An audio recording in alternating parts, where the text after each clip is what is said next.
One man. Goodbye. Hello, Heisman. 20, 25, 30, 35, 40, 45, 50, 45. There goes Davis. Oh, my God. Davis is going to run it all the way back. Auburn's going to win the football game. They give it back now to the 30. They're down to the 20. All the band is out on the field. He's going to go into the end zone. Four-man Alabama rush. Got him. Oh, no, they didn't. Oh, my gracious. Yep. How about that?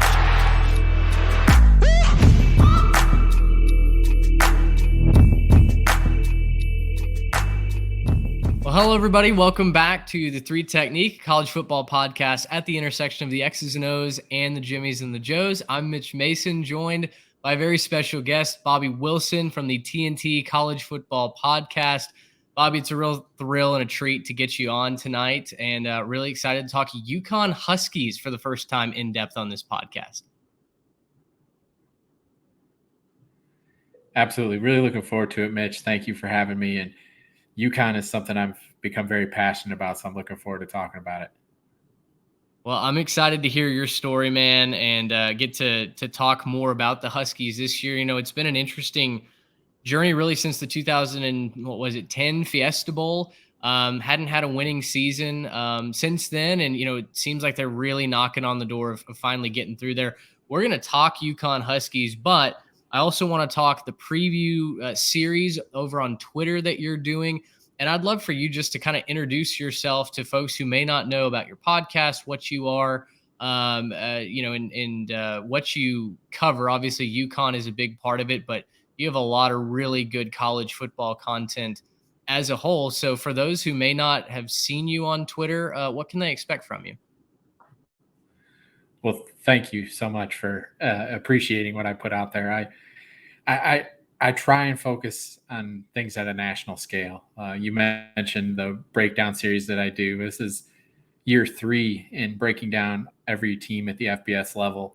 So I tend to do 2, sometimes 3 a day, just putting them out on Twitter. I go position by position, so it's a pretty lengthy process that goes into it. A lot of work on my end and a lot of research, but it's a lot of fun and I love doing it. And I try to be as thorough as I possibly can be. And I think that shows to a lot of people and they appreciate that.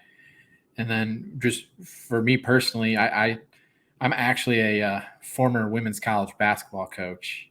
When COVID hit, I decided to stop coaching, and I've always had this dream to kind of talk about college football for a living. And when COVID hit, it was kind of one of those things like, okay, let's start a podcast and see where it goes. And it's turned into something pretty amazing that I'm thrilled of what it's become. And I really can't wait to see what it turns into in the future.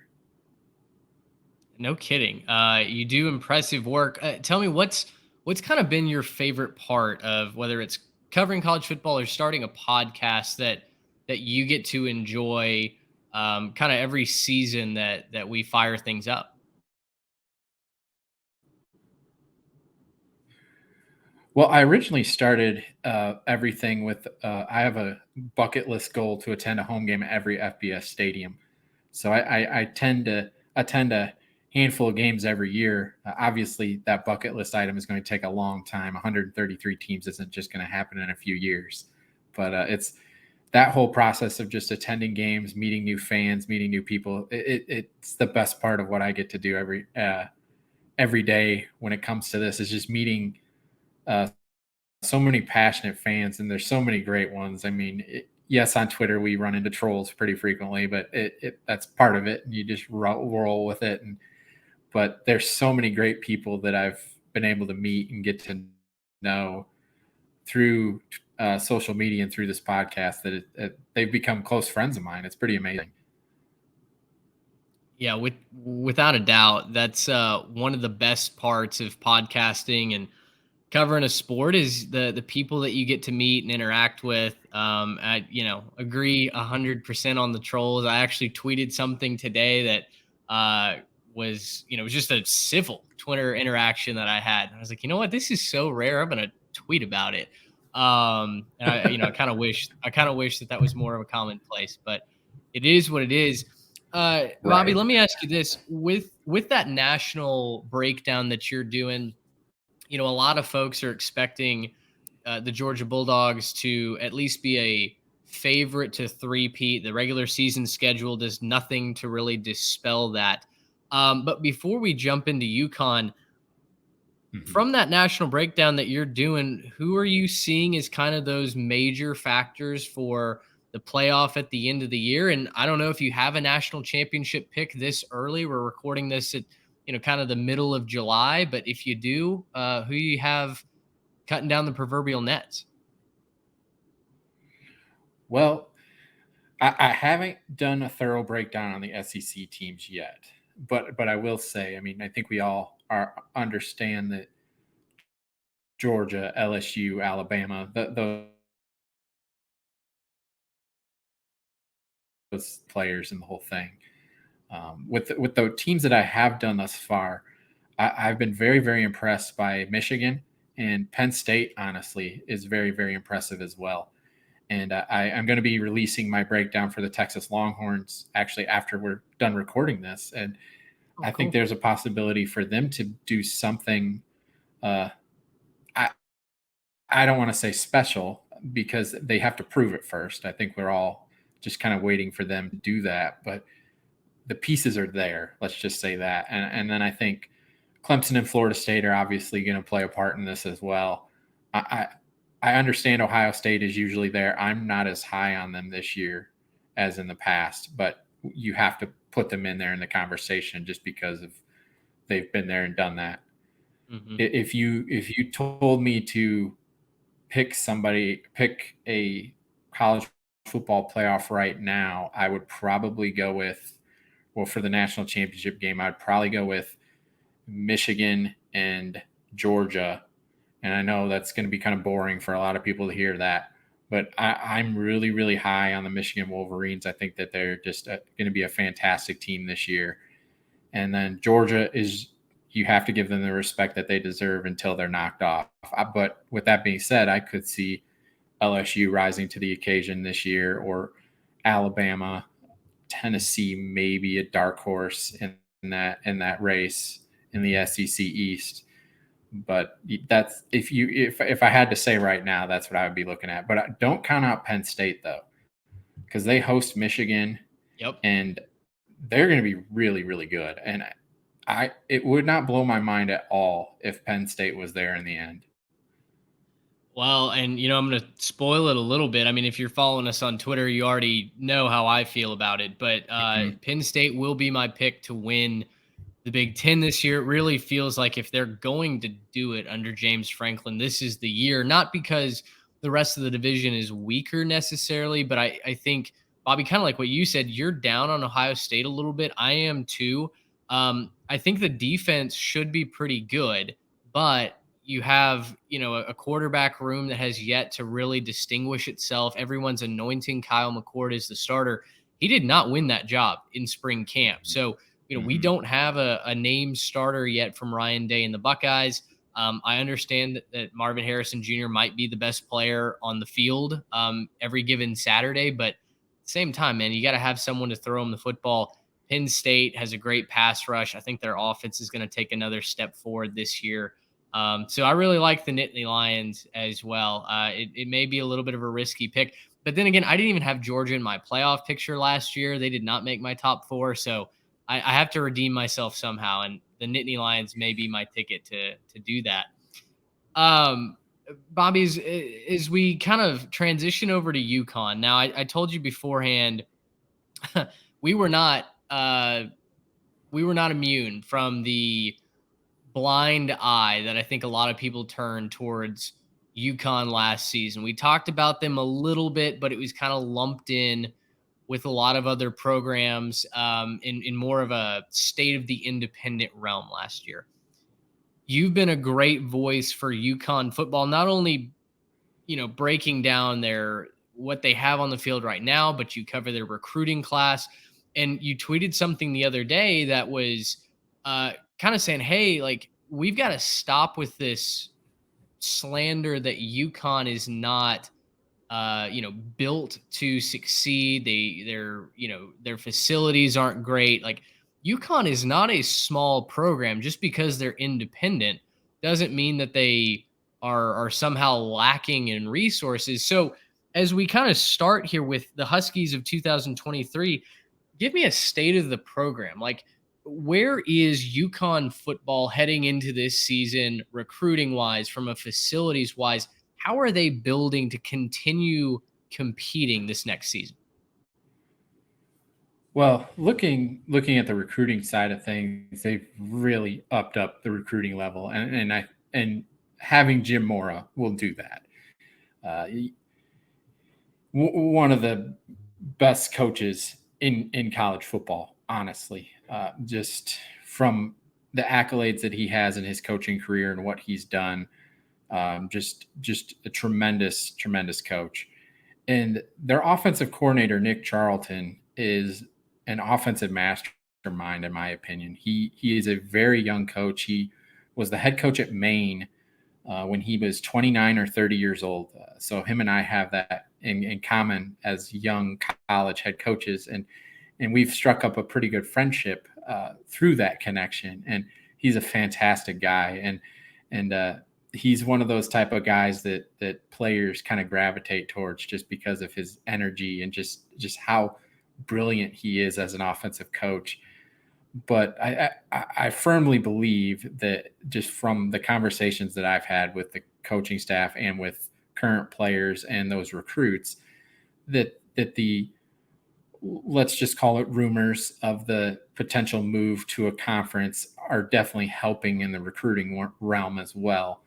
When they recently had a commitment, Cole Welver, who was a 4-star quarterback, according to ESPN. He has since dropped to a 3-star, which, don't get me started on that. But he's a highly ranked quarterback out of Texas, and of course, quarterbacks from Texas usually don't commit to Connecticut.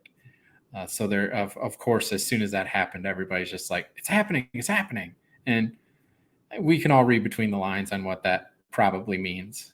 But they've also added some really quality pieces upcoming for 2023. They've done a really good job adding some really quality guys.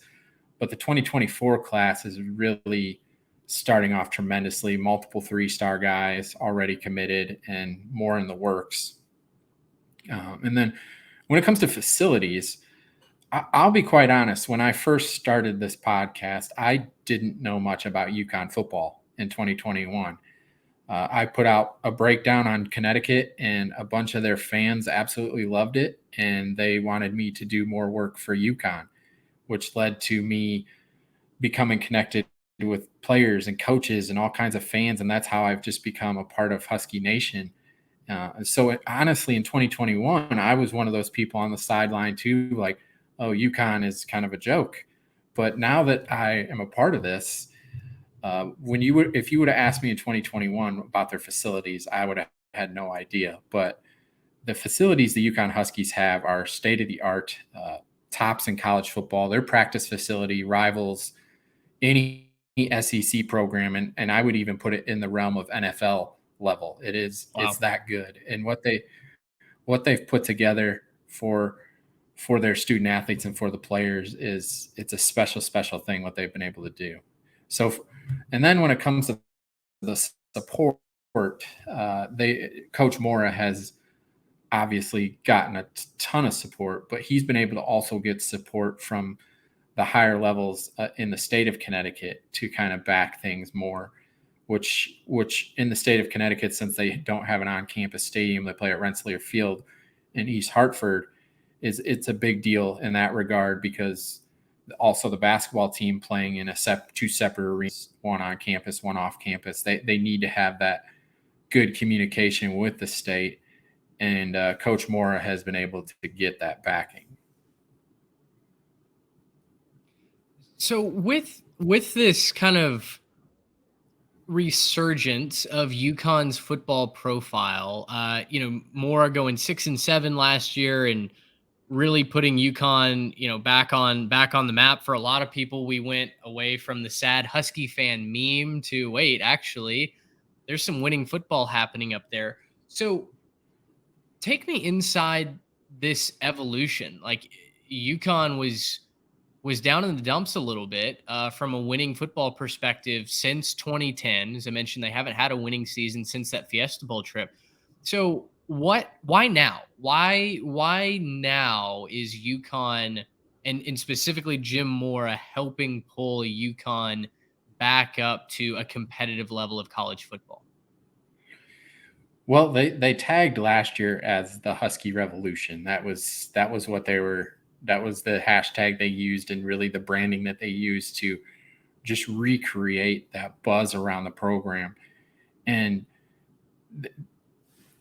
I'm saying this as a former player and former head coach myself, that they have a brotherhood between the players and coaching staff of something that I really haven't seen before.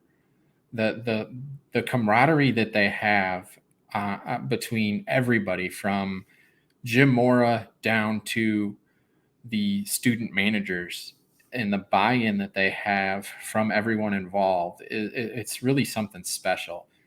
And it starts, of course, from the top with Jim Mora. I mean, what he's been able to do to get everybody to buy into what they're doing has been absolutely amazing.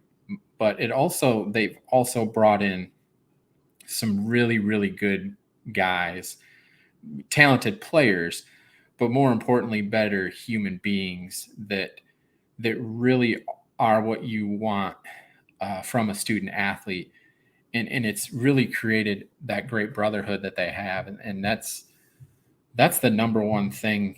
Every time I talk to any of the players, it's just how much they actually care about each other. And they're not just saying it. They thoroughly mean it. And I think, especially in football, there's always a separation between like the offense and defense and special teams and the like. But this team, there is not any separation between anything, and every single guy on that team is extremely excited and happy when one guy does something great. It's everybody. Well, and I've told this story on the pod before. I mean, that's why I was so surprised at just how bad Texas A&M was last year, because when I covered the Aggies my senior year, I could say that same thing about the culture at A&M. It felt like everybody was united in a mission, excuse me, that Jimbo had really rallied the troops. And, to see all that fall apart really like shocked me. It wasn't just, okay, the football team is bad. It's like, oh, wow, like that wasn't as solid as I thought it was. And so to hear that's truly what UConn is building this program on, I think is such a green flag for the future of it. Not only Mora as a head coach, but also where the Husky Revolution can continue to go. With that as kind of the backdrop, last year, 6-7, UConn weathered a number of injuries, including to their star quarterback to start the season. He's back and should be healthy and competing for the starting spot this year. UConn, though, had to run the football. They didn't pass for more than 180 yards, I believe, in any single game last season. So as we start with kind of the offense here for the Huskies, where's the focus going to be? Is there going to be more of an improvement, more of a further installation of the passing game this year, or do you see it another year of ground and pound?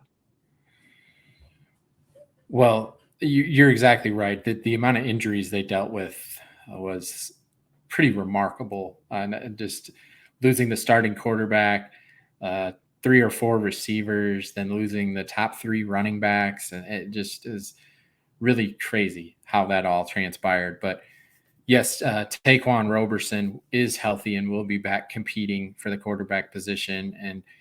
And Zion Turner stepped in as a true freshman and did an admirable job, did as good as he really could have, considering being a true freshman, thrown into a brand new system, trying to do what he could do. And the coaching staff did a really, really good job helping him through that process.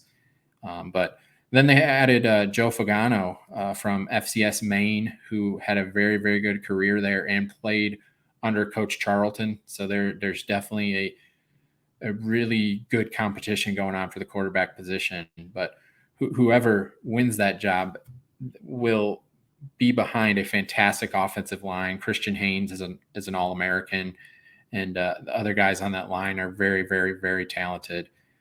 But the running game will be something that will be leaned on heavily. Victor Rosa was fantastic as a freshman. DeAndre Houston is a really good speed burst to that group. And then Jalen Mitchell, they just added from Louisville, will be really productive as well.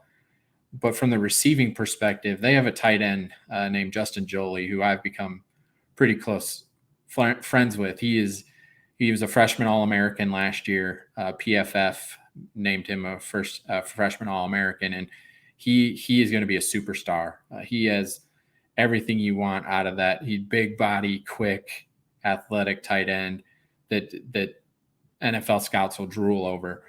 They lost a good amount from their wide receiver perspective to the transfer portal, so that does hurt.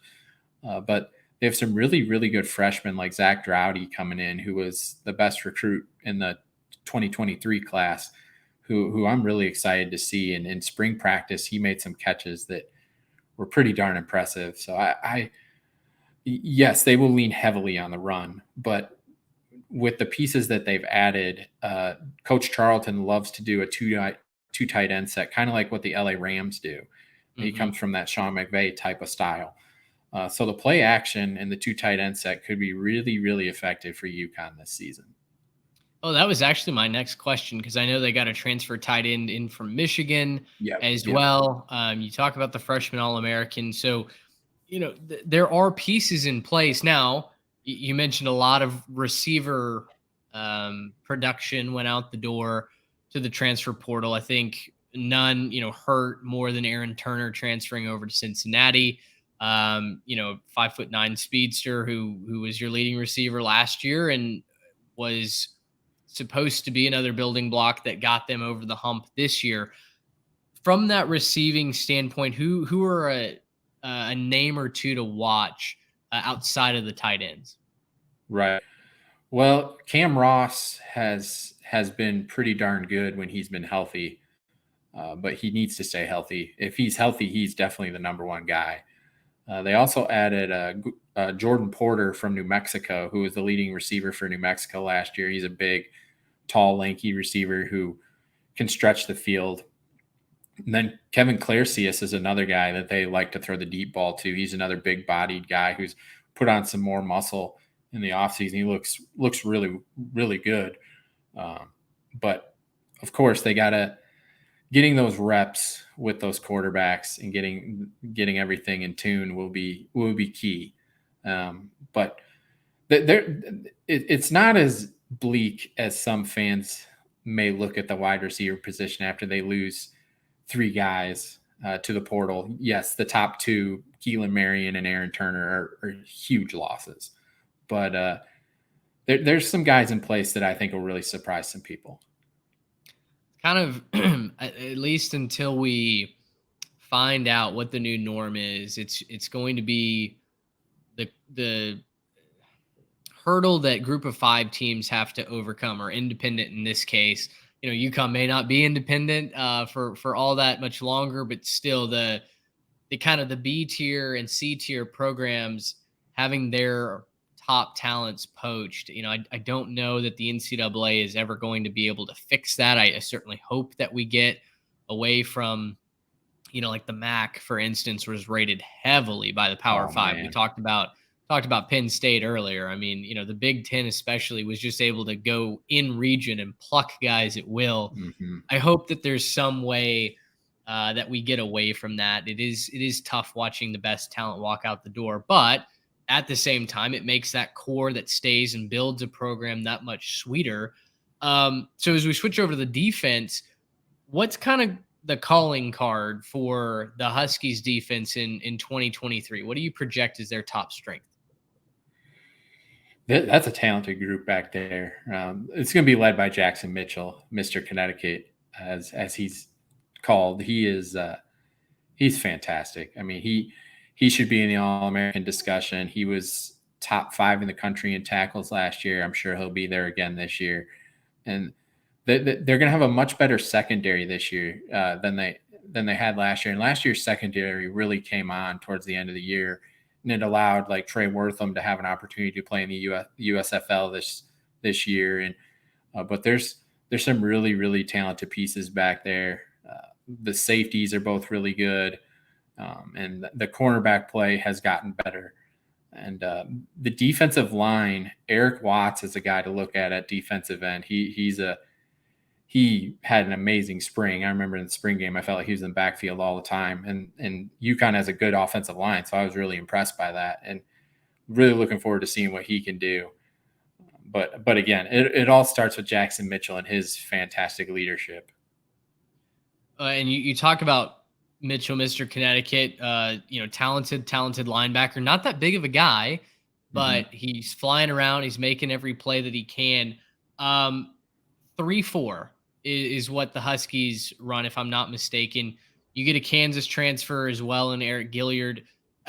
How much is put on that linebacking core in the 3-4 for UConn? That they rely on those guys a lot. They really do. And I think they'll shift back and forth this year because I think the defensive line has improved to a point where they can have those different alignments. But you're exactly right. Noah Plack is another guy to look at, transferring in from Delaware from the FCS level. He played safety at Delaware, but he's going to play linebacker at UConn because he's looking into the future to seeing what he could be at the next level. I think he's another really good player to watch. But you're right, Eric Gilliard is going to be somebody to really look at there, and moving forward could have a really, really good season. Hey, we appreciate the Jayhawks and the Blue Hens equally on this show. Well, that's exciting, man. I tell you what, to see a program like UConn building it up from the studs, and who knows where they go with conference affiliation. I mean, gosh, we've bandied that around on our show quite a bit. Leading the discussion with where San Diego State is going to go. Is there a roaming free agent currently? But with Brett Yormark's kind of national conquest and his eyes not only on football but on basketball as well, I think the Big 12 makes a lot of sense for UConn. So I'm excited to see where they go. Before we get you out of here, we've talked about the offense. We've talked about the defense. Talk to me about this schedule. Where do you have the Huskies ending up when the dust settles? All right. So I was one of the crazy people last year who said that they were going to win 6 games, and people mocked me a lot. So I want to first off give myself a little credit there. Sure. But I might sound crazy saying this, but I really think they're going to win 8 games. I really do. I think that they are an improved team. I really feel like the offense is going to step up this year under whoever is the guy taking charge at quarterback. And that first game against NC State in for a battle. They really are. And the rent's going to be packed and the fans are going to be ready. And I'm really, really excited to see how that first game goes because that if they're able to steal that one, something special could happen. It's going to be a test, no doubt, for the Wolfpack. Absolutely. I mean, gosh, breaking in a new offense, breaking in a new quarterback. They're on the road, which you mentioned. So I'm definitely curious to see where that breaks out. Now, Bobby, I got to be honest with you. I look at this schedule, even with a win over NC State, I have to squint to get them to 7 wins. So you're saying they could win 8. Who is going to have their season spoiled by the Huskies? I honestly think they're going to get that win against NC State. I think they lose to Tennessee. They lose to Duke. Duke's very good. People don't realize that, but that's a really good football team. Then the JMU is going to be tough because they got to go there. But other than Tennessee and Duke, I really think UConn can win every other game on their schedule. And I know that might sound a little crazy, but But I really, really believe in what this staff and what these players are doing, just from the conversations I have with these guys frequently, almost daily. And it just, when you're playing for somebody next to you more than you're playing for yourself, it means everything in sports. And that's what these guys are doing. And I think that's why they were able to do what they did last year. And honestly, they weren't happy about last year. They expected to win 8 or so games last year, the players and the coaching staff did. So I respect that too. I really think as a coach, you should strive for greatness. And that's what this program's doing. I love it, man. I love it. So official, put in the prediction now so that we can look back a year from now. You're saying UConn goes 8-4. Is that correct? Yep. Yes, I do. Okay. All right. Lock it in. 8-4, 2023 for the UConn Huskies. Again, it would be the first winning season since the 2010 season for UConn. It's a program on the rise. I'm really excited to see how they navigate this schedule. I'm excited to see how this team continues to build, how they continue to recruit. You mentioned the quarterback, actually from my neck of the woods, from Liberty Christian in Argyle, just a stone's throw away from Dallas, where I am. So a lot of things going right for the UConn Huskies right now. Stock up, I think, up there in East Hartford. Bobby, man, I really appreciate you joining us tonight. This was an absolute blast. Before we let you go, let the people know where they can find you, your podcast, your Twitter account, etc. Absolutely. Thank you again for having me on. And everyone can follow me on Twitter at TNT College Foot 1. The TNT College Football podcast is on Spotify. You can look for it there. And I just, again, thank you so much for having me. I have a blast doing this. It's such a blessing to be able to do what I love to do. Man, I love hearing that. It's an honor to have you on the show. It's fun interacting with you basically on a daily basis now over on Twitter. This will not be the last time that we have you on the show. I can guarantee you that. And I tell you what, you've made a heck of a first impression. 8-4 for UConn. We've put it in pen. It's in Sharpie. I can't wait to talk UConn football with you again soon down the line, my friend. Absolutely. Thank you so much. Sure. Well, there he goes, Bobby Wilson from the TNT College Football Podcast. Again, you heard him. Head on over to Twitter, find the TNT College Football Podcast there, his Spotify account as well. Just some really great content. Whether you're a UConn fan or not, the guy knows college football, and you will learn quite a bit from him.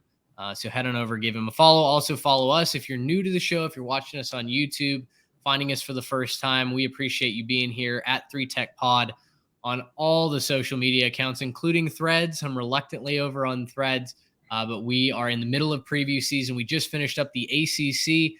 We're on to the Big 10 and the Big 12 next. Until next time, everybody. So long. Gracious, how about that?